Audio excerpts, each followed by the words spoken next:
Варшаваға қош келдіңіз. Бүгінгі видеомда Польша астанасының қуыс-қуысын, тыныс-тіршілігінің барлығын көрсетемін. Варшава 2-ші дүниежүзілік соғыстан 80-90% қирап қалған қала еді. Соғыстан кейін бұл қала қалай түрленді, қалай алып мегаполиске айналды? Осы сауалдарға жауап беремін. Бұл Варшавадан түсірілген қазақ тіліндегі ең алғашқы travel блог, сондықтан видеомды соңына дейін көріңіздер. Кеттік. Сонымен көп созбай видеомнан не көретіндеріңізді қысқаша шолып шығайық. Гитлер бұйрығынан соң фашистер әскері Варшаваны қалай жермен жексен етті. Поляк жұрты бомбадан күл талқаны шыққан Варшаваны қалай қайта салып шықты. Польша президенті Ресейде қалай әуе ұшағынан қаза тапты. Сталин салып берген Варшавадағы мына ғимаратқа поляк халқы неге қарсы? Әйгілі композитор Фредерик Шопеннің сүйегі басқа елде жерленіп, ал жүрегі неге шіркеуде сақталған? Варшава Еуропаның Нью-Йоркіне қалай айналды? Украинадағы соғыста қираған ресейлік танкілер не үшін Варшаваның орталығында тұр?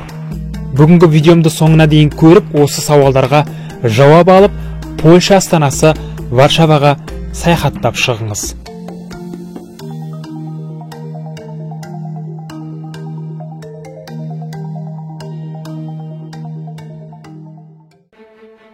1939 жылдың күзінде Гитлердің бұйрығымен неміс фашистерінің әскерилері Варшаваға әуеден шабуыл жасап, қаланы бомбалайды.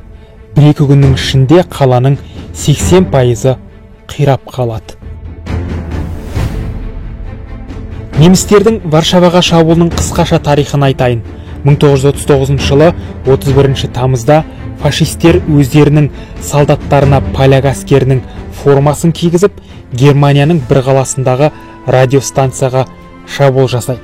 Ал 1939 жылы 1 қыркүйекте Гитлер Польша бізге шабуылдады және Польшада тұрып жатқан немістерге қысым жасап жатыр деген желеумен поляктардың жеріне басып кірді. 8 қыркүйекте фашистердің әскері Варшаваға жетіп, бұл қаланы бомбалай бастайды. Польша басында фашистердің бомбасынан қираған қаланы қалпына келтіру қиын деп, ел астанасын басқа шаһарға көшірмек болады. Бірақ поляктар бұл идеядан бас тартып, қаланы қайта салып шығуға бел буады.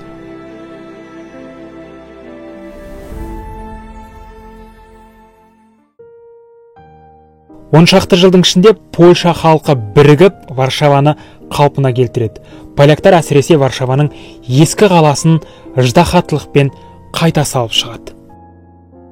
Варшаваның мына ескі қаласы Еуропадағы ең жас ескі қала саналады.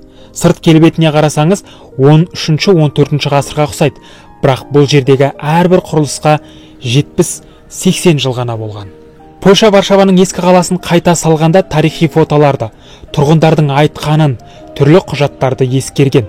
Құжаттар арқылы әрбір деталін, мына мұнараларды, мына үйлерді, мына шіркеулерді орта ғасырдай тұрғызған. Бір қарағанда мына шіркеулер, сарайлар, ескі алаңның бәрі 1950 жылдары емес, 13-14 ғасырда салынғандай.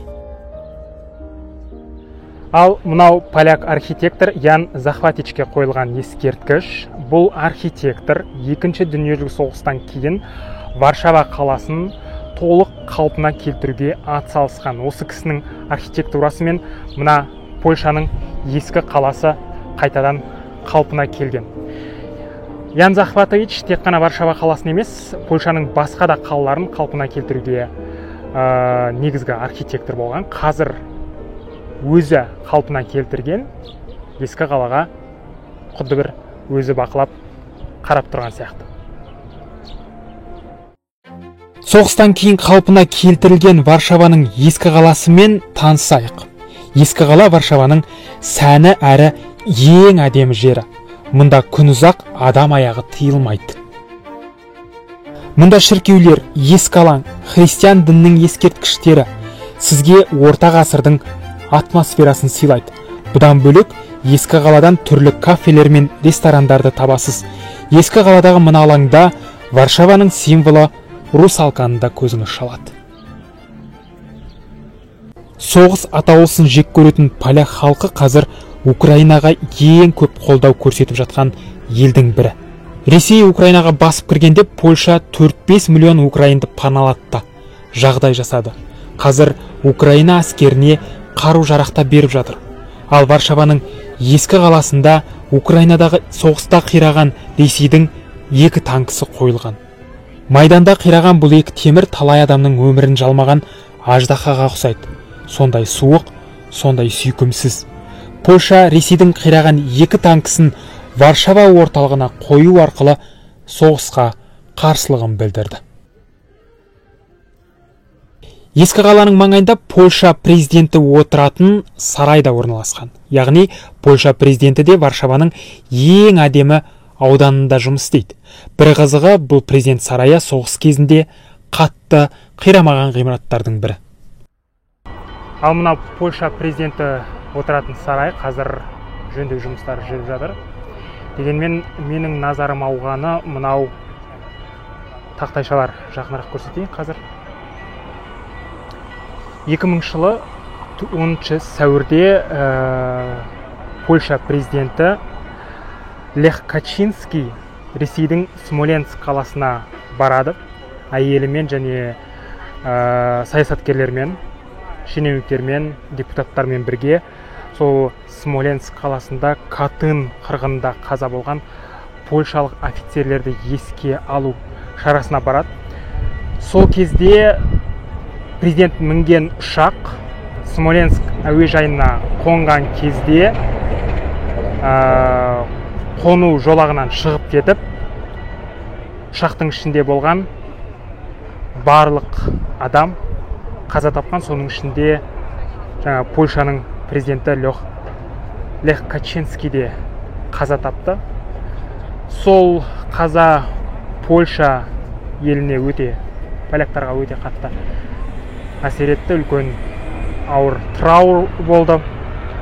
Ұшақ бортында барлығы 96 адам болған. Сол 96 адамның барлығы көз жұмды. 2010 жылғы осы Ресейдің Смоленск қаласында болған апаттан кейін Польша мен Ресейдің қарым-қатынасы нашарлап кетті. Өйткені Польшада осы қайтыс болған президенттің жақтастары самолеттің апатына Ресей билігін кінәлады. Осы тұса қоса кетер тағы бір факт. Варшавада қаланы қалпына келтіруге атсалысқандардың құрметіне мынандай арнайы үлкен ескерткіш қойылған. Ескерткіште Варшаваның әрбір көшесін, әрбір тасын қалпына келтіруге тырысып жатқан баладан қартқа дейін бейнеленген.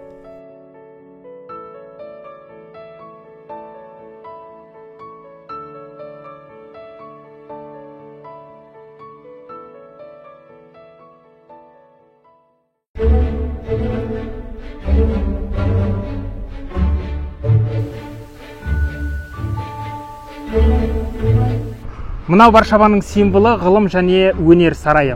42 қабатты ғимараттың тарихы қызық әрі ерекше. Екінші дүниежүзілік соғыстан кейін Иосиф Сталин Польшаға сый ретінде осы ғимаратты салып беруге шешім қабылдайды. Шешімнен кейін Совет одағынан осы ғимаратты салуға барлығы 3600 құрылысшы келеді. Әрбір тасы, әрбір құрылыс материалы Совет одағынан алып келінген. 1952-55 жылдары салынған ғимарат алғашында Сталин атындағы ғылым және өнер сарайы деп аталды. Кейін Польша коммунизмнің қамытын шешкен соң бұл ғимараттан Сталиннің атын алып тастап, өнер және ғылым сарайы деп атап кетті. Бірақ жұрт арасында мұны Сталинка деп атайтындар да бар. Бұл ғимаратты салу үшін 40 миллион кірпіш кеткен. Қазір мұнда 3288 бөлме бар. Варшавада осы Сталинкаға қатысты кереғар пікірлер бар. Бір топ коммунизмнің символы десе, енді бірі Варшаваның белгісі дейді. Коммунизмнің символы деп жүрген топ бұл ғимаратты Варшавадан толық сүріп тастауды қалайды және жыл сайын сол ұранды көтереді. Қытайлық және тайпейлік құрылыс компаниялары осы ғимаратты бөлшектеп, Варшаваның әр бұрышына апарып қояйық деген ұсыныс жасаған, бірақ түрлі қарсылықтарға қарамастан, түрлі ұсыныстарға қарамастан бұл ғимарат қазір Варшаваның дәл ортасында осы күнге дейін тұр. Қазір өнер және ғылым сарайының маңы жастардың демалатын, туристердің жиналатын орны. Ал ғимараттың ішінде кітапхана, театр, музей, бассейн, кеңселер, көрме орталықтары, кітап дүкендері, ғылыми институттар бар.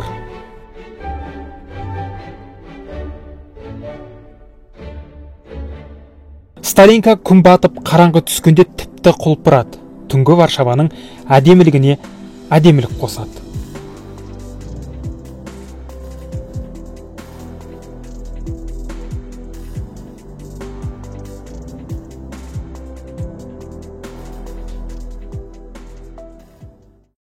Польша фашистердің тырнағынан аман қалып, жерінің басым бөлігін сақтап қалған соң, Сталин бастаған советтік жүйені таңдап коммунизмге бет бұрды. Поляктар немістермен шайқаста советтің әскери техникаларына көп арқа сүйеген.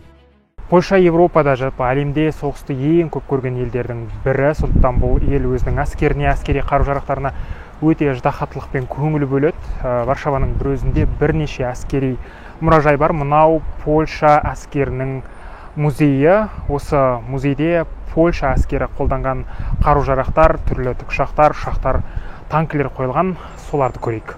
Мынау Совет одағында 1950 жылдары жасалған МиГ-21 әскери ұшағы. Бұл ұшақты Польша әскері 1990 жылға дейін пайдаланған, 1960 жылдары сатып алған. Мына көріп тұрғандарыңыздай, бұл ұшақ ракета ататын, Совет одағында алғашқы жасалған осындай ракета ататын әскери ұшақтардың бірі. Ал мынау Совет одағында жасалған Як-40 жолаушылар ұшағы. Польша бұл ұшақты 50-60 жылдары азаматтық авиацияға, яғни жолаушылар тасымалдауға қолданған. Алдарыңызда тұрған мынау дәу ұшақ Ан-26 деп аталады. Әскери ұшақ 1960 жылдардың соңында жасалған, әскери мақсатта қолданылған. Негізінен әскерилерді, солдаттарды, жолаушыларды тасуға, гуманитарлық көмек жеткізуге, қару-жарақ, азық-түлік жеткізуге қолданылған әскери ұшақ. Мынау Совет одағында 1970 жылы жасалған Сухой Су-22-4 деген әскери ұшақ. Негізінен ракета атуға арналған ұшақтардың бірі. Совет одағы кезінде жасалған жаңағы ракета ататын ең тиімді ұшақтардың бірі осы Сухой болған. Міне өздеріңіз көріп тұрсыздар.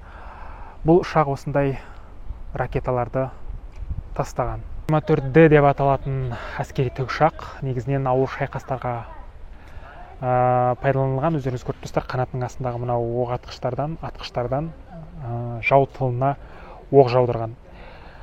Жалпы үлкен шайқастарда Ми-24 тікұшағы шешуші рөл атқарған. Бұндай тікұшақ қазір Ресейдің және постсоветтік елдердің біразында бар.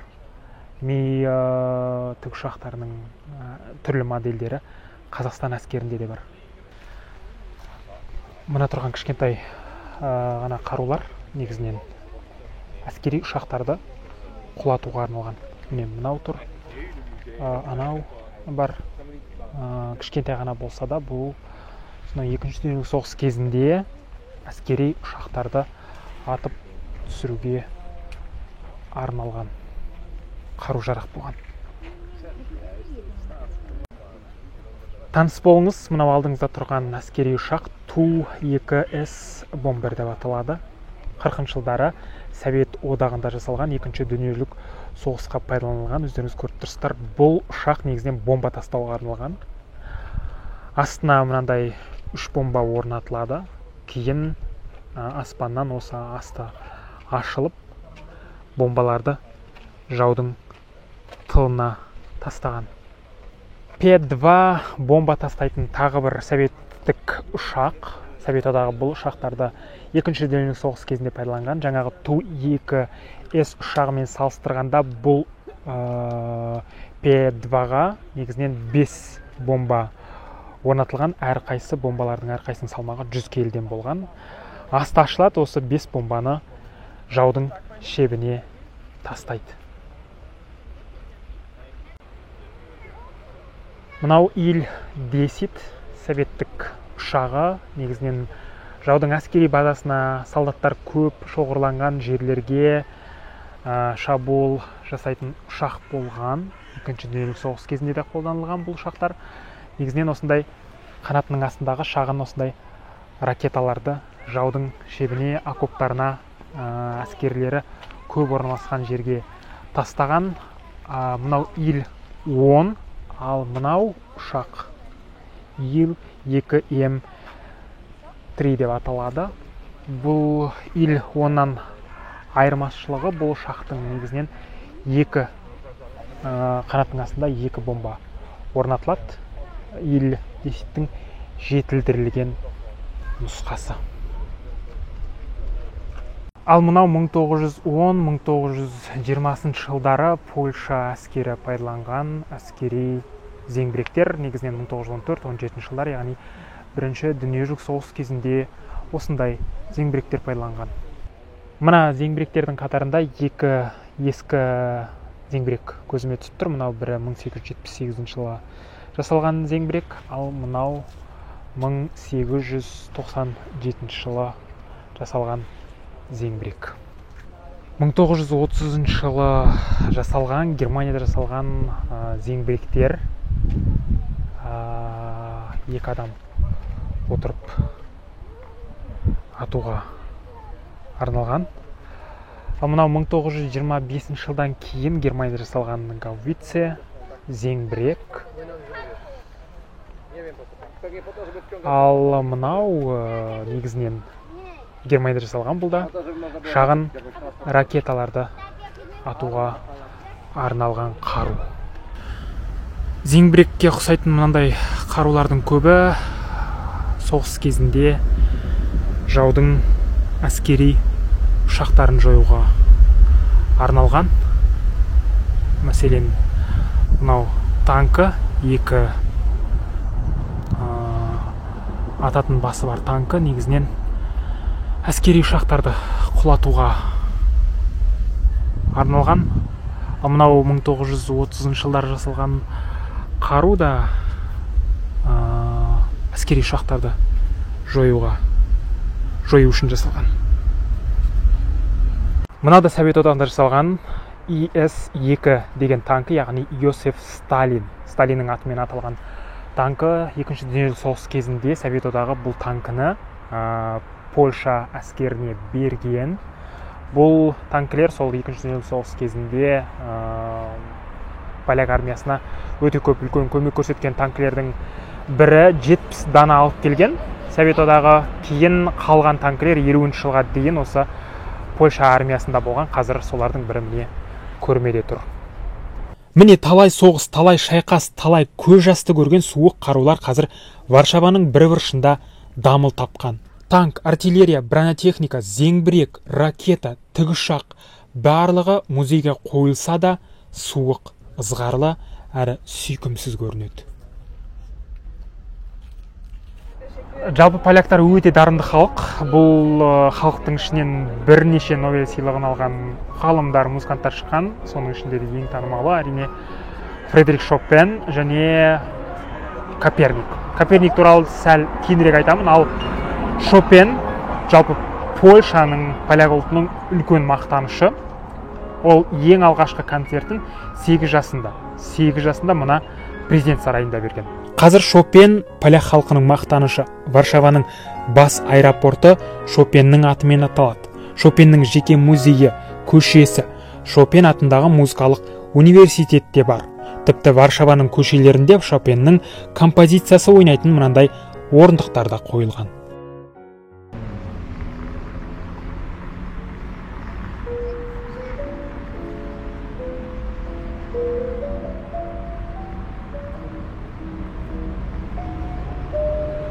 Шопеннің әкесі француз, анасы поляк болған. Ол поляк ұлтын қатты жақсы көрген. Парижде туса да ол Польшаға жиі келіп тұратын. Көптеген шығармалары да осы Польша жерінде дүниеге келген. Әйгілі поляктың композиторы Шопен мен өмірден өткеннен кейін жүрегімді осы Варшавада қалдырыңдар деген өсиет айтады. Ол қайтыс болғаннан кейін сүйегі Францияда жерленген, ал жүрегі арнайы ыдысқа салынып, мына крест шіркеуіне қойылған. Яғни Шопеннің жүрегі арнайы құтыға салынып, мына Варшавадағы қасиетті крест шіркеуіндегі колоннаның біріне қойылған. Міне шіркеудің ішінде Шопеннің жүрегі дамыл тапқан колонна осы. Колоннада сенің байлығың қай жерде болса, жүрегіңде сол жерде болу керек деген жазу бар. 1849 жылы Шопен төсек тартып жатқанда, тым болмағанда жүрегімді Варшаваға жеткізіңдер деген соңғы өтінішін айтады. Оның бұл өтінішін үлкен әпкесі орындайды. Шопен өмірден өткен соң әпкесі дәрігерлерге оның жүрегін алдыртып, спирт құйылған құмыраға салып, Парижден Варшаваға алып келеді. Жүректі әкелгенде шіркеу қызметкерлері басында шіркеудің ішіне қоюға қарсы болады. Шопеннің жүрегі 30 жылдай шіркеудің жертөлесінде жатады. Тек 1880 жылы ғана шіркеудің колоннасына қойылады. Планеталар, соның ішінде жер күнді айналатынын дәлелдеген әйгілі физик ғалым Николай Коперник осы Польшада туған. Адамзат тарихына, ғылым тарихына өте үлкен серпіліс алып келген осы Коперник Польшаның тағы бір мақтанышы. Поляктардың Коперникке де құрметі ерекше. Варшавада Коперник атындағы ғылыми орталық бар. Польшаның Вроцлав қаласындағы әуежай Коперниктің есімімен аталады. Торун қаласындағы университетке Коперниктің есімі берілген. Соғыстан кейін Варшава тек алға басып дамып келеді. Бұл шаһар Еуропадағы бизнеске ең қолайлы қалалардың қатарына кіреді. Мәселен, қазір Варшаваның өзінің жеке даунтауны бар. Мына аспанмен таласқан биік ғимараттарда әлемге әйгілі брендтер, банктер, қымбат қонақ үйлер, әлемдік стартаптар отырады. Мәселен, Варшавада Samsung, LG, Google, Netflix, Citibank, BNP Paribas, Citi, Toshiba сынды әлемдік ірі компаниялардың кеңселері орналасқан. Әлемдік компаниялар неге Варшавада офистерін ашып жатыр деген сауалға жауап берейін. Бірінші кезекте бұл жақта жұмыс күші арзан. Әлемдік компаниялар Вашингтонда, Нью-Йоркта, Лондонда, Парижде, Сингапурде офистерін ашқаннан гөрі осы Варшавада офис ашқан оларға әлдеқайда тиімді. Себебі бұл жақта жұмыс берген кезде қызметкерлерге жаңағы аталған қалалардан қарағанда аз жалақы төлейді. Бұл бір. Екіншіден, бұған Польша билігінің өзі мүдделі. Себебі әлемдік компаниялар Варшавада офистерін ашқан сайын бұл мемлекетке түсетін салық, мемлекеттің бюджетіне түсетін қаржы. Биік ғимараттар орналасқан даунтаунға қарап, жұрт Варшаваны Еуропаның Нью-Йоркі я Еуропаның Сингапур деп атайды. Варшава дәл осындай биік ғимараттардың саны бойынша Еуропадағы көшбасшы қала. Польша астанасының сәнін келтіріп тұрған бұл су жаңа модерн ауданды көріп шығайық.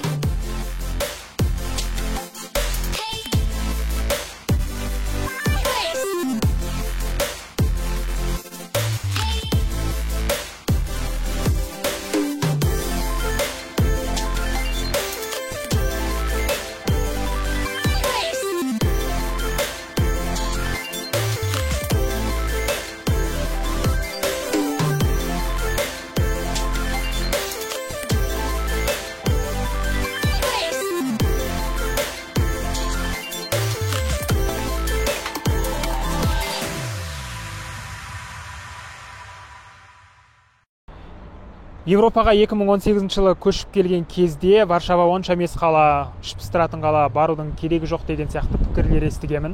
Варшаваға осымен екінші рет келіп тұрмын. Бұл пікірмен мүлдем келіспеймін.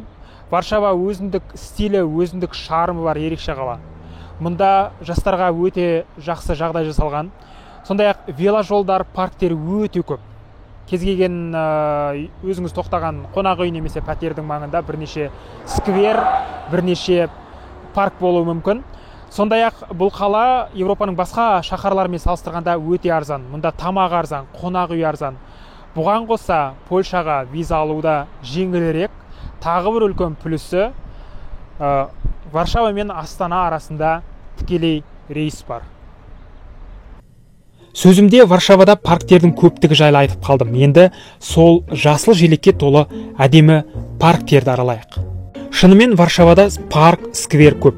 Қала аумағының 1/4 әдемі парктер мен бақтар алып жатыр. Яғни былайша айтқанда, үйден кемі 500 метр шықсаңыз, кемі бір жасыл бақ я сквер бар деген сөз. Әрбір парк Польша билігінің бақылауында. Мына Варшавадағы Лазенки бағы қаладағы ең үлкен парк, 70 гектар жерді алып жатыр. Орта ғасырларда байманаттар үшін салынған, кейін корольдар қолданған. Екінші дүниежүзілік соғыс кезінде парк толығымен қирап қалған, соғыстан кейін қайта қалпына келтірілді. Қазір Лазенки бағы Варшаваға келетін туристердің және тұрғындардың ең көп келетін орындарының бірі. Бүгінде Лазенки паркі Варшавадағы ең бақытты жер деп аталады. Мұнда жайлы демалысқа жағдайдың бәрі жасалған. Лазенки бағында классикалық концерт қоятын орындар, театрлар, қонақ қабылдайтын орындар және мынандай амфитеатр бар. Бұл амфитеатрда паркке келген жұртқа анда-санда концерт пен қойылым қойылады.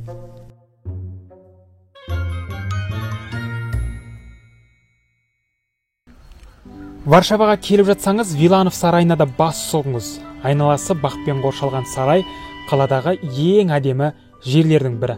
1677-1698 жылдары салынған сарай корольдарға арналған. Бұл сарайда тек корольдар өмір сүрген. Сарайдың бүкіл аумағы корольдардың жайлы өміріне арналып салынған. 1733 жылы Виланов сарайына орыс әскері шабуыл жасап, тонап кеткен. Кейін сарайды қабылдап алған король қайта қалпына келтіреді. Ал бірінші дүниежүзілік соғыс кезінде мұнда әскери штаб пен әскери госпиталь болған. 1939 жылы неміс оккупанттары Варшаваға басып кіргенде сарайды тонап, көп жерін бүлдіріп кеткен. Соғыстан соң Польша бұл сарайды мемлекет меншігіне аударып, қайта қалпына келтіріп шығады. Виланов сарайы Варшаваның орталығындағы шудан тынығуға, барокко стилінің ғажайыбын көруге, дамылдауға, демалуға таптырмас жер. Сарай сыртындағы әрбір бейне, әрбір ағаш, әрбір ескерткіш ерекше эстетикамен жасалған. Бұл сарайдың аумағы да жап-жасыл бақпен көмкерілген.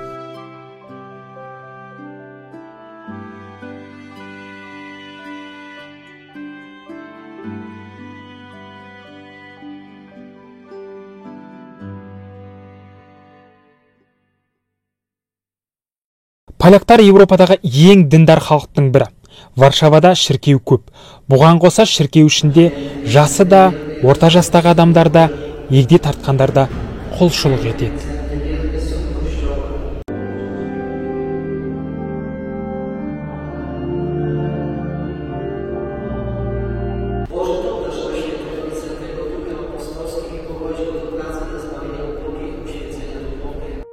Польшада билік я парламент шешім қабылдағанда кейбір тұста дінге сүйенеді. Мәселен, бұл ел Еуропа елдері ішінде алғашқылардың бірі болып абортқа тыйым салған ел. Яғни бұл елде әйелдерге аборт жасатуға мүмкіндік жоқ. Варшавада шіркеу көп. Мәселен, ескі қаланың бір өзінде 5-6 шіркеу орналасқан. Мысалы, мынау ескі қалада қатар тұрған екі бірдей шіркеу. Яғни қасиетті Иоанна Креститель костелі мен Езут костелі. Екеуі де соғыстан кейін қалпына келтірілген. Ал мынау ескі қала маңында тұрған қасиетті Анна шіркеуі. Ал Шопеннің жүрегі тұрған қасиетті Крест шіркеуінің ішінде Польшаның танымал тұлғаларының кремациядан кейінгі күлдері қойылған. Мына қабырғадағы әрбір бұрыш, әрбір колоннада осы адамдардың өртелген соң қалған күлдері орналасқан. Варшавада шіркеу, парк, веложолмен қатар ескерткіш көп. Бұл қаланы ескерткіштердің галереясы деп атаса да болады. Қаланың әрбір бұрышында, әр қуысында, парктерде, бақтар мен сарайларда, ескі қалада, тіпті даунтаунда да көп ескерткішті көзіңіз шалады. Варшаваның көркіне, әр деталына көрік қосып тұрған ескерткіштерге бір көз жүгіртіп шығайық.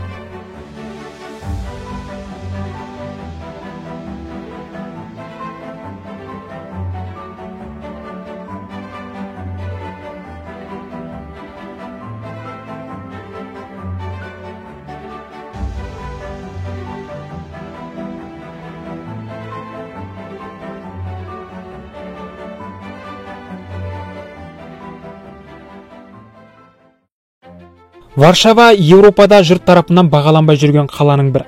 Әдемі ескі қаласы, мегаполистермен бәсекелесетін орталығы. Жасыл желектерінің бәрі бұл шаһарды басқалардан ерекшелеп тұрады. Бір қарасаңыз ескі, бірақ стилі жарасқан қала. Егер Еуропаға келгіңіз келіп, ақшаңыз азда болса, саяхатыңызды алдымен Варшавадан бастаңыз. Мұнда сіздің қалтаңыз көтеретін баға баршылық. Ендеше сізге де Варшаваның көшелерінде алаңсыз қыдыру бұйырсын. Осымен Варшава қаласы саяхатым аяқталды. Видеомды соңына дейін көріп, қаланы менімен бірге аралағандарыңыз үшін алғысым шексіз. Келесі қалада жүздескенше.